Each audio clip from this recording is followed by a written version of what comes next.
Olá! Hoje eu te convido para escutar e assistir o terceiro episódio do podcast 120 anos do Colégio Evangélico, intitulado como Educação Transformadora, em que nós vamos continuar a nossa conversa com os ex-diretores Ney Miller e Ernie Bobrich. Vamos lá?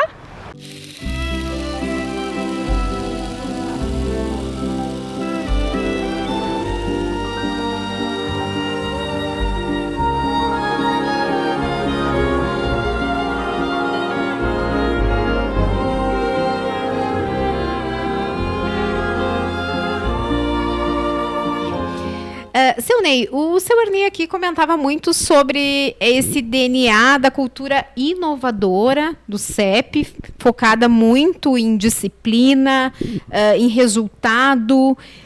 Quais são os principais momentos que o senhor pode mapear, além da profissionalização, que o seu Ernie já colocou aqui, de evolução dessa educação transformadora que podemos dizer assim que o CEP tem na sua essência? Bom, um dos pontos importantes que aconteceu aqui no colégio foi do qual eu não participei, foi quando foi criado o curso científico aqui, foi em 1961, se não me engano. Aquilo já foi uma coisa sem destaque, que basta dizer que poucos municípios aqui das redondezas tinham isso aqui. E por isso o Panambi passava a ser um polo de atração de alunos. E quando o Ernie falou antes que nós tínhamos uma certa disciplina, eu me lembro de uma época em que os pais, por exemplo, de alunos que não eram tão comportados lá na cidade onde estavam, na companhia dos pais, eles eram ameaçados de serem mandados para Panambi, lá na escola dos alemão.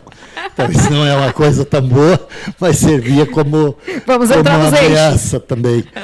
Né? Mas, assim, uma das coisas sempre foi muito cultivada aqui na nossa escola, como já foi falado, é a parte dos valores éticos, dos valores morais, da disciplina, do compromisso, do trabalho. Esse trabalho ele faz parte do DNA aqui não só da nossa escola, mas do nosso município. Porque se nós vamos recuperar, por exemplo, senhores que trabalhavam na indústria durante o dia e à noite se prontificavam a qualificar os funcionários. Seu Lembert, por exemplo, foi uma dessas figuras, quando não existia ainda a escola profissional, mas Panambi sempre procurou isso aqui. E talvez merece ser colocado também que um grupo de empresários liderados pela ACI, eles foram a Santa Maria e tiveram uma reunião com o então reitor Mariano da Rocha. E foram para lá pedir um curso de engenharia para Panambi. Daí o professor Mariano da Rocha disse que escutou-os, né, e disse, depois de toda o desenrolar ali da explicação de que eles queriam, foram até com o perfil do engenheiro que eles queriam, disse que o Mariano da Rocha aconselhou-os que eles procurassem primeiro uma escola aqui em Panambi e tentassem fazer uma parceria e formarem técnicos. E depois disso poderia se pensar então numa engenharia. E foi aí que veio então esse pedido aqui para a nossa escola para que se criassem os cursos técnicos. Então essa também é uma diferença. Foram cursos não que foram primeiro criados para depois oferecer para o mercado. Não, o mercado veio solicitar esses cursos e junto com o mercado é que foram traçados os perfis que cada técnico deveria ter, e foi todo um planejamento conjunto. Isso é uma coisa muito difícil de acontecer. Isso aconteceu aqui em Panambi, onde escola, empresas, cada empresa destacou lá seus técnicos, tentaram juntos, até para montarem uma grade que eles queriam em determinada disciplina, quais as necessidades. E por isso esses cursos eles atenderam muito bem o nosso mercado, porque eles nasceram a partir dele. E esse foi um dos maiores sucessos.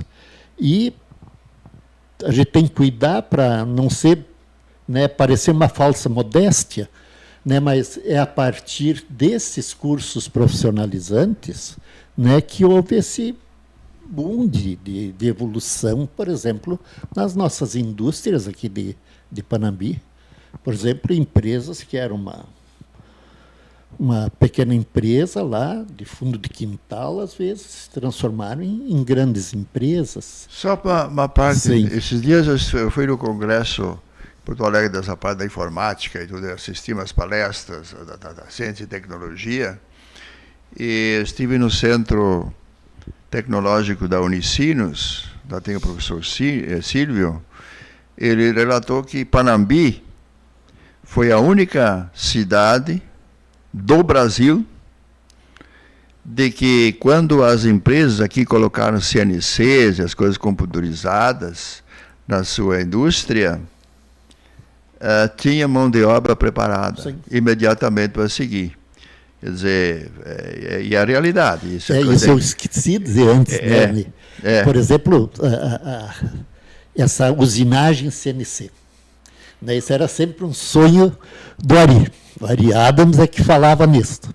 A gente, às vezes, nem entendia direito o que era o tal do CNC que o Ari falava, mas era o sonho do Ari. E daí, quando foi feito o projeto do PROEP, o Ari incluiu essas máquinas. E foi muito difícil para explicar lá no MEC, né, que isso seria usado numa escola.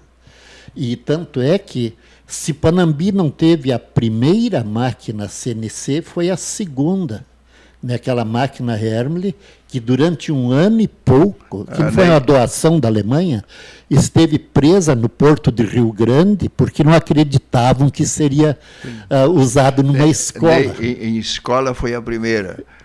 Sim. A escola, mas aqui em Panambi, mas a primeira do Brasil, escola. Teve uma universidade no Rio de Janeiro, mas a universidade que teve, né? Mas em escola foi a primeira do Brasil. E não se acreditava de que isso seria para a escola. Inclusive, para nós conseguir liberar no porto, a gente fez alguma viagem para liberar. Era, naquela época, o ministro da Fazenda, e ele era luterano. E, através dele, é que a gente conseguiu, então, liberar essa máquina, que, quando chegou aqui em Panambi, primeiro exigia um transporte especializado. Veio já danificada. E, pelo fato de ter ficado 1 ano e pouco lá exposta à maresia, logo tivemos que trocar a placa-mãe da máquina. Mas isso, daí começaram direto as aulas CNC, depois vieram outras. Mas aqui em Panambi, quando as primeiras máquinas chegaram aqui em Panambi, que hoje todos têm, já tinha operadores para essas máquinas suficientes. Vocês não precisaram gastar um tempo sequer para qualificar mão de obra nisso aí. Realmente é uma história muito significativa, e a gente já conversou bastante assim com a dona Helga também, do quanto o CEP ele é protagonista na história de Panambi, né? Porque, se nós formos analisar, tudo teve um início a partir dessa educação, dessa escola. E o que vocês, enquanto educadores, durante essa longa jornada, que foi um tempo muito importante, como vocês bem colocaram, de profissionalização, que oportunizou aí um boom para as indústrias, enfim, para toda a sociedade de Panambi, da região, tem a dizer hoje para os pais e para os alunos que estão nos escutando ou nos assistindo? Eu quero dizer o seguinte: quando tu fala assim, os pais, o que têm para dizer, hoje o mundo está mudando muito, né? Até nessa questão profissional, né? A gente vê que muitas das profissões estavam em pleno ascendência, alguns anos atrás, tendem a desaparecer.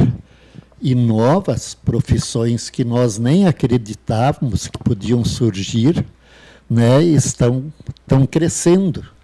Então, os tempos mudam, mas eu posso dizer que a nossa época, eu, como tenho uma passagem de 52 anos aqui na escola, eu posso dizer que eu sempre tentei ser um exemplo para os alunos, para que eles pudessem se espelhar em mim. Eu não pensava daquela maneira, faço o que eu digo, mas não faço o que eu faço. Eu sempre procurei agir na comunidade, como na escola, de igual forma. E hoje, eu noto que com a minha idade, eu devo confessar, quando eu vejo, por exemplo, a minha neta lidando com um computador, com um iPhone, né, eles dão lições em nós. E, às vezes, a gente nem sabe também como agir quanto a isso aí. As crianças hoje passam o dia ligadas num celular e eu, com a pessoa de mais idade, às vezes tenho a tendência a não entender isso aí. Mas, se tu vai pensar lá teus botões, deixando qualquer coisa de lado, eu acho que ali está o futuro, que está mudando tanto a coisa que o trabalho, talvez, desses nossos netos vão ser feitos num iPhone, num celular, num computador, e que na minha época isso ainda não estava tão acentuado. E eu vejo também que os pais devem assumir também uma responsabilidade muito grande, junto com a escola, para intermediar todo esse assunto. A escola, dentro do possível, ela sempre tenta conduzir isso aqui, mas hoje nós precisamos muito mais ainda do auxílio dos pais, devido a esses novos fatos que estão surgindo, e para que as coisas não escapem do nosso controle. Hoje é uma preocupação isso aí, e que nós ainda não sabemos muitas vezes como agir. Por exemplo, há tempos atrás, um videogame era um entretenimento, e servia lá para fazer uns joguinhos e coisa. Hoje, isso aí faz parte de uma indústria milionária. Aquilo que nós achávamos que era um simples brinquedo, hoje passa a ser uma profissão dos gamers. Então, hoje, eu vejo que com toda essa evolução da tecnologia e, principalmente, das comunicações, né, é muito grande o papel da escola e muito também o dos pais, que devem cuidar muito dessa parte. Não é para menos que, durante essa semana, né, a nossa Câmara dos Deputados esteve debruçado sobre o PL 4630, né, que tenta limitar isso aí. Não sei se é no sentido de auxiliar os pais ou de prejudicar. Realmente é um grande desafio, né? Toda essa parte de educação. E como que o senhor vê isso, seu Ernie? Aqui na palavra do diretor, dos 100 anos, eu já fiz referência a essa parte de como está correndo as modificações, só que de 40 a 80, 1940 a 80, foi 40 anos que se aumentou o conhecimento 2 vezes. De 80 a 90, em 10 anos, aumentou 2 vezes. Diminuiu o tempo, né? De 1990 a 94, 4 anos, aumentou também 2 vezes. De 94 a 92, 8 vezes. E hoje, isso vai indo, a cada 2 ou 3 meses, aumentam os conhecimentos drasticamente, muitas vezes. Mas o que eu quero dizer, o que nesse momento eu imagino dizer, e gostaria de dizer, é que os alunos que estão nos escutando, os pais, eu diria, aproveitem o CEP. Aproveitem essa escola ao máximo e contribuem com ela para que ela com 120 anos, continua sendo uma jovem escola, que ela seja a escola que ela sempre foi, a escola do seu tempo. Ela sempre conseguiu ser a escola do tempo. Ela também vai ter que ser a escola, e vai ser a escola do tempo do avanço tecnológico, avanço do conhecimento da humanidade, todos os dias, com a participação e a colaboração de todos. E nós temos, como nós formamos pessoas que passaram pelo colégio com seus princípios, todos esses 120 anos, eu imagino e tenho certeza de que isso vai continuar. O colégio com a comunidade vai sempre achar o melhor para os seus alunos, para a sua comunidade, para o seu trabalho. Nós não podemos imaginar de que nós vamos perder o rumo. Tantas e tantas profissões vão desaparecer, mas outras vão surgir. Assim como desaparece, vão surgir tantas outras. Então, nesse sentido, que aproveitem esse colégio. E também eu vejo assim, com os olhos positivos, porque atrás desta tecnologia nós sempre temos que ver que existe o ser humano.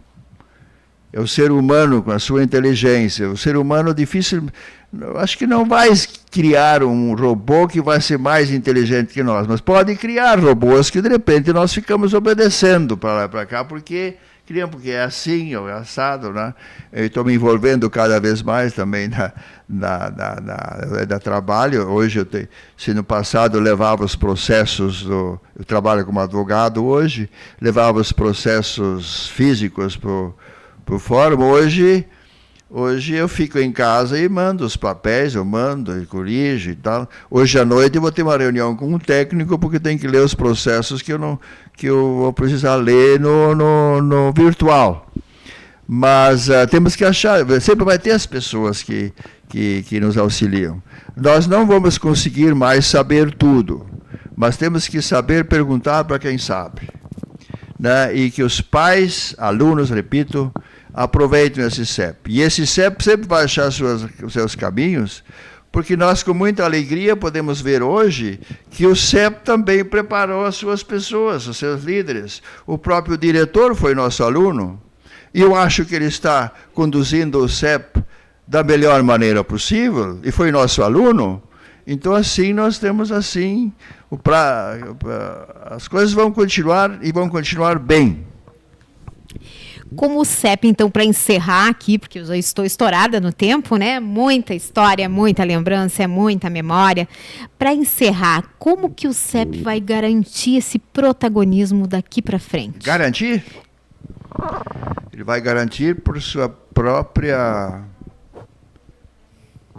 intenção e a sua responsabilidade que ele tem, a história que ele tem. A gente não vive só de história. A gente vive baseado, com base histórica, vive o presente e tem que olhar para o futuro. E o futuro, eu vejo como um futuro brilhante no sentido do desenvolvimento tecnológico. Só que nós temos que não esquecer a formação humana. Os valores como ética, responsabilidade, bondade, amor, o conhecimento luterano, a autonomia. Quer dizer que isso nós temos que cuidar para não perder. Porque eu também me lembro que anos atrás, os empresários primeiro me ligavam: diretor, eu quero um técnico formado, que tem que saber isso e aquilo, tem que saber de tudo. Não passou muito tempo, eu recebi a ligação e diziam: diretor, vê se o senhor me pode indicar um jovem, um moço, que entende disso, daquilo. Ele não precisa saber tudo, mas se ele é um moço ético, fala a verdade, é pontual, Quer dizer, de repente eram outros valores, não era só o valor técnico, o valor saber técnico de dominar a tecnologia, mas que também ser pessoa. E eu garanto que o CEP vai poder continuar a cuidar das pessoas. Muito bem. Seu Ney, para encerrar aqui, qual é o desafio do CEP para formar pessoas nessa era digital? Acho que o CEP ele tem as suas bases de 120 anos. E creio que a escola está sob bases muito sólidas. E creio que ela tem tudo para acompanhar esse período que nos espera para o futuro. Por exemplo, o CEP não é que nem as pessoas. As pessoas, com o passar do tempo, elas envelhecem, ficam mais vulneráveis, mas a escola é um ente mais físico e ela pode envelhecer um pouquinho na sua estrutura, mas ela facilmente é reformada. Porém, essa base histórica, isso é o forte que nós temos. O que a gente não pode ter numa pessoa, mas pode ter numa instituição. A escola ela se renova a cada ano, né? Então... Muito bem, eu encerro aqui, então, agradecendo novamente a participação de vocês, agradecendo a nossa audiência, a quem está nos escutando, a quem está nos assistindo. Esse foi mais um episódio, então, do podcast Memórias do CEP 120 anos. Até mais!